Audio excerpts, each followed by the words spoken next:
So ఈరోజు మహారాజా movie గురించి డిస్కషన్కి వచ్చాం.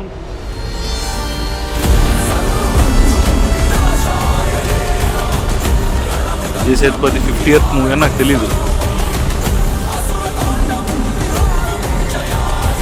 ఇది సెలెక్ట్ చేసుకోవడం అనేది యాజ్ అన్ యాక్టర్ నాకు చాలా క్రేజీ అనిపించింది.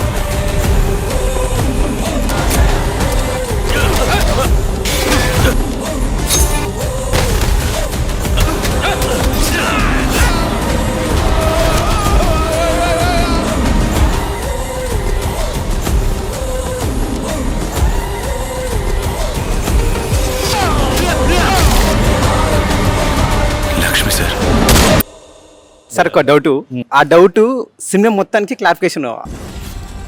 తన ఫాదర్ని చూసి తను ఎవరో తెలిసినప్పుడు లాస్ట్ లో చూసినప్పుడు గుర్తుపట్టలేదు ఎందుకు అని. అలా 4-5 సీన్స్ కొంచెం హోల్డ్ చేసి ఉంటే హై మూమెంట్ ఆడియన్స్ కి కొద్దిసేపు feel అయ్యేవారేమో.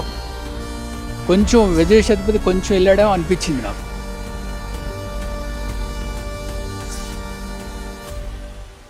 Hi guys, welcome to Bommalata. So it's not just Anurag Kashyap, it can be Maharaja, the hero itself, and the Nala Shiva, one of the culprits. The way they look at girl shade is a symbolic representation of dustbin. Yeah. Use me అని కూడా ఉంటుంది. అమ్మాయి పేరు జ్యోతి. జ్యోతికి ఆ మాలస్టేషన్ జరుగుతున్నప్పుడు light వెలుగుతూ ఆడుతూ ఉంటుంది.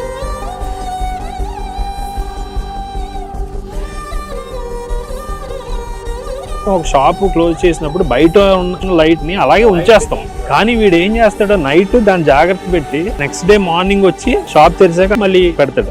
డెఫినెట్లీ ఇలాంటి రైటింగ్ కి చాలా టైం పడుతుంది.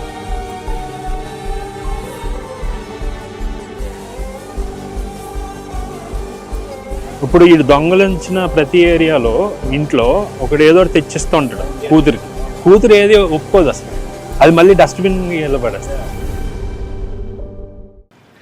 లాస్ట్ క్లైమాక్స్ కూడా అసలు చింపి పడేసిండు. అసలు ఆ అరిసి ఇట్లా పడిపోయే ముందు అరుస్తారు కదా, అసలు అదైతే బతికేసిండు అందులో క్యారెక్టర్లో. ఎందుకంటే అక్కడ కుక్ ఉంటుంది, కుక్ ఉన్న రోజే వీడు వస్తాడు. అనురాగ్ కశ్యప్ వచ్చిన రోజు కూడా కుక్ ఉంటుంది అక్కడ. ఆ షాప్ లో మా నాన్న ఓనర్ గా పనిచేస్తున్నాడు అంటున్నాడు. తర్వాత ఎపిసోడ్ లో సెకండ్ హాఫ్ లో కానీ త్రూ అవుట్ మూవీ చాలా ఇంటెలిజెంట్ గానే బిహేవ్ చేస్తాడు. Vijay Sethupathi went and help మంచి చేయకపోతే తనకు చెడే.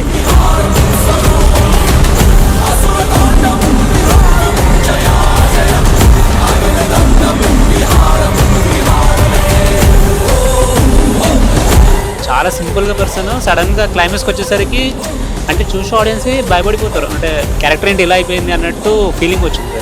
So that's how life happens. అంటే హీరో ఎక్కువ మాట్లాడలేదు అసలు ఎక్కడ. ఈ మధ్యలో చాలా సినిమాలలో కూడా అట్లనే జరుగుతుంది. The most dangerous men are not the loudest men.